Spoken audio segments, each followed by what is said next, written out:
নমস্কার, আপনারা দেখছেন সময় কলকাতা। সময় নিউজ নিয়ে আপনাদের সঙ্গে আমি অঙ্কিতা। চোখ রাখবো বিস্তারিত খবরে।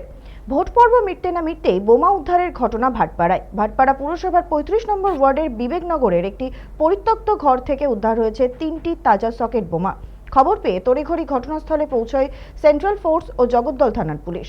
এরপর নিরাপত্তার স্বার্থে গোটা এলাকাটিকে ঘিরে ফেলে পুলিশ প্রশাসন। কে বা কারা, কি উদ্দেশ্যে ওই বোমাগুলি সেখানে মজুত করেছিল, ইতিমধ্যেই তা খতিয়ে দেখছে পুলিশ আধিকারিকরা। তবে এই ঘটনাকে কেন্দ্র করে এলাকায় তীব্র আতঙ্ক ছড়িয়ে পড়েছে।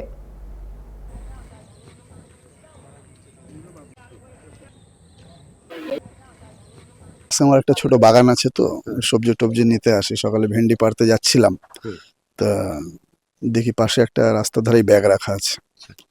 পাশে একটা কনস্ট্রাকশনের কাজ হচ্ছে। আমি ভাবলাম হয়তো লেবার মিস্ত্রিরা ছেলেটা চলে গেছে, কারণ এটা আমার বন্ধুই কাজ করছে।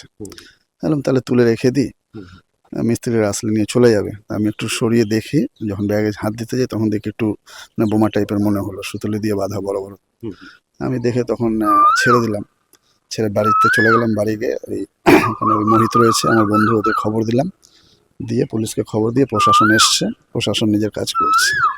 বিশেষ করে এই এলাকাটা খুবই পিসফুল এলাকা, কোনোদিনও কিচ্ছু হয়নি।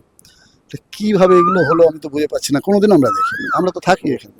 হ্যাঁ, আতঙ্কের ব্যাপার না, কারণ এই এলাকা কোনোদিনও এসব জিনিস দেখিনি।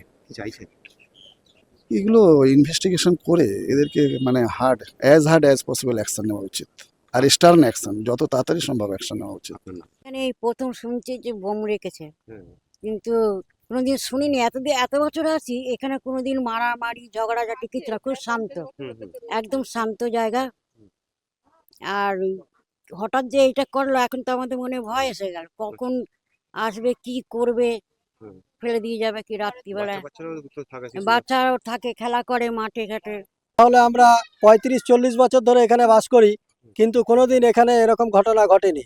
এখানে কতগুলো বোম পাওয়া গেছে, হ্যাঁ, যখন তখন বাচ্চারা হয়তো ঘায়েল হয়ে যেতে পারতো বা কিছু হয়ে যেতে পারতো। হ্যাঁ, কিন্তু এই জায়গায় এক শ্রেণীর লোক, হ্যাঁ, জায়গা জমি বিক্রি করছে, জায়গা জমি বিক্রি করে পয়সা কামিয়ে ফেলছে। হ্যাঁ, অথচ নানান রকম বিরোধী লোক এখানে এসে জুটছে, আর যাদের মাধ্যমেই এই সমস্ত বেআইনি কাজগুলো হচ্ছে। এই বেআইনি কাজগুলোর যাতে প্রশাসন যাতে নজর দেয়, হ্যাঁ, আমার সেইটাই হচ্ছে আবেদন। হ্যাঁ, আতঙ্ক তো রয়েছেই আমাদের, কেন আমাদের বাচ্চা কাচ্চারা সবসময় এখানেই খেলছে, ঘুরছে, বেড়াচ্ছে, যে কোনো সময় যে কোনো রকম বিপদ ঘটতে পারে। ওই জন্য আমরা প্রশাসনের কাছে আবেদন করব এইটাই, যে প্রশাসন যাতে এইসব দিকে একটু নজর রাখে, হ্যাঁ, আমরা যাতে এখানে সুস্থভাবে বসবাস করতে পারি।